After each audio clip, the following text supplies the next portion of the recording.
It's great here being at the community table. This is my first community table event, and the food is fantastic. Truffle's great, right? But it is an honor to, have the opportunity to share my story with you all. This community started supporting me in 2018 when I was a senior in high school when I graduated. And so many people here I see as family now. It's really helped me through, been there with me through a lot of high highs and some low lows as well. And I really appreciate this community. But again, it's an honor to be able to share my story. And with really every child of immigrants, my story begins with my parents, right? At the age of 13, my dad was thrown into a world of chaos as a South Vietnamese boy who was drafted to fight in the height of the Vietnam War.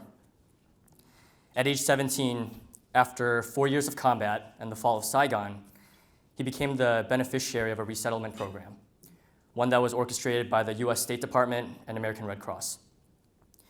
In those years, he was processed and transported all throughout refugee tent cities across Southeast Asia, where he worked odd jobs and tried his best to make a living. My father's story transfigures then into the story of the American dream, when he received sponsorship to immigrate to the United States and subsequently promised to marry the woman that is now my mom. So I was raised in Elgin, Illinois, and I was raised by the most hardworking people in the world. And growing up in Elgin, my 3 siblings and I really learned the value of hard work and education. As a student at Elgin High, I focused all of my efforts on obtaining a full scholarship college education. That was priority number 1 for me. I worked in fast food restaurants all throughout high school, attended 2 separate high schools and community college just to take the same classes that were available at wealthier districts. And then in 2018, I became the first Elgin High School student in 20 years to attend an Ivy League school.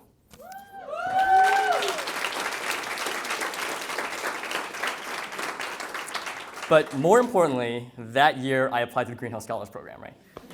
And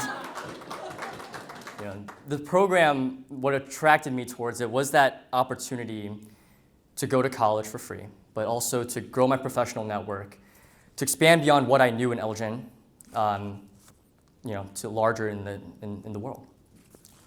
So when I stepped foot onto Yale's campus in New Haven, I knew that I wanted to really make something of myself, and I felt that I had something to prove. I enrolled into the most advanced math and physics program, unknowing that on the very first day, the 2 classmates that I was sitting next to were actually on the US Physics Olympiad team. and I was notably not a physics Olympian. I received a 40% on my first physics midterm, the first exam I ever took in college. And I was absolutely devastated. In those first moments at Yale, I felt like a fraud and a complete failure. The imposter syndrome really set in. My phone calls back to my mom back home resembled something like kabuki theater. I, had to really put up a face. And in those moments, I felt so alone and felt that I had really no one to talk to. So the day after I failed my Physics 260 exam, I reached out to the only person I knew would understand, and that was Josh Chernoff. Josh was then my Greenhouse Scholar that I'd been paired with just 4 months prior, someone that had already supported me in many small but meaningful ways.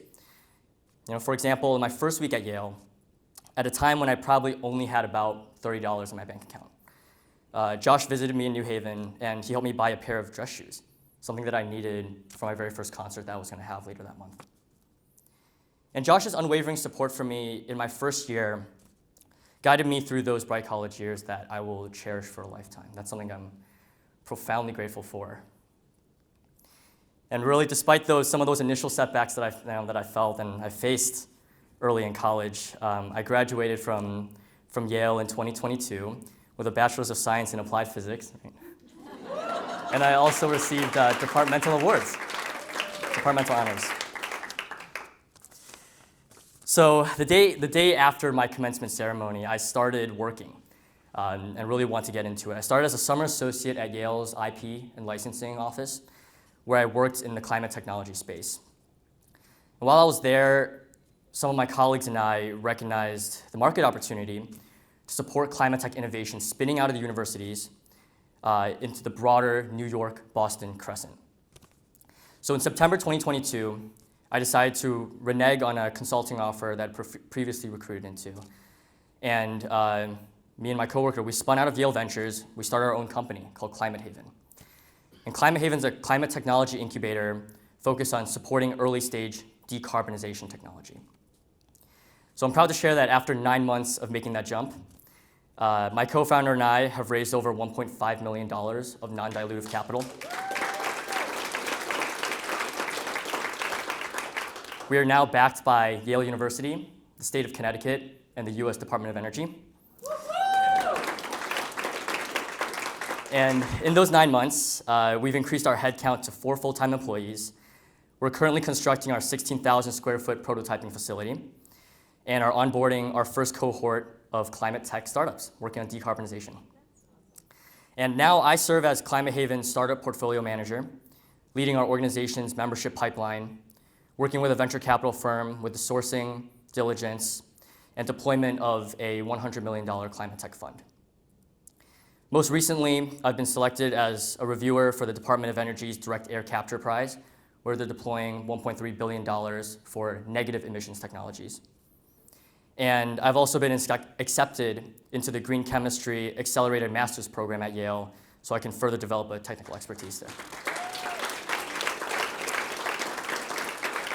And even though my mom and my dad have very little idea about what I do, I know they're really proud of me, and they express that to me. And they're just proud that I was willing to take a risk and do something that I really wanted to do. And to be completely honest, I think my mom's happy I've got health insurance again. That was a big problem at first. So when I reflect back on my journey thus far after graduating from college, I read my story as one of really community investment. In 2018, Greenhouse Scholars decided that I was worth the additional investment beyond the Title I public school education that I received. In 2020, Greenhouse Scholars aided me financially when I wanted to work full-time at a soup kitchen during the height of the pandemic. And in 2022, when I was worried about the risk of leaving a job offer, something stable, Josh advised me that early in my career, I was more suitable for taking on risk, and that the network I would build would far outweigh some of the marginal salary differentials. And so at every crossroads I've encountered, I've really felt that I've been able to live the life of my choosing. And I don't say that just because Greenhouse Scholars says that, right? And it's because I know that I've got these champions behind me, people that will support me even if I fail.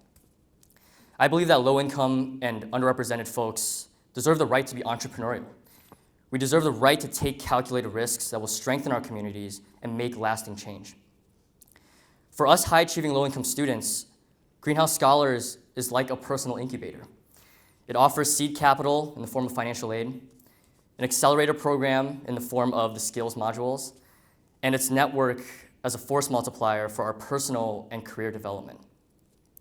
After graduating, I've taken advantage of additional opportunities through the Young Scholars Program, and it's been an incredibly unique opportunity for me, being so early in our careers and having that space where we can meet people and ask honest, earnest questions.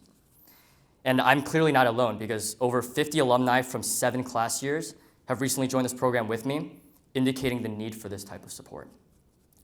So, for everyone here, I encourage you all to continue supporting or to join this incredible community that has made a meaningful impact in my life and has made such meaningful and lasting difference in these communities. So, thank you.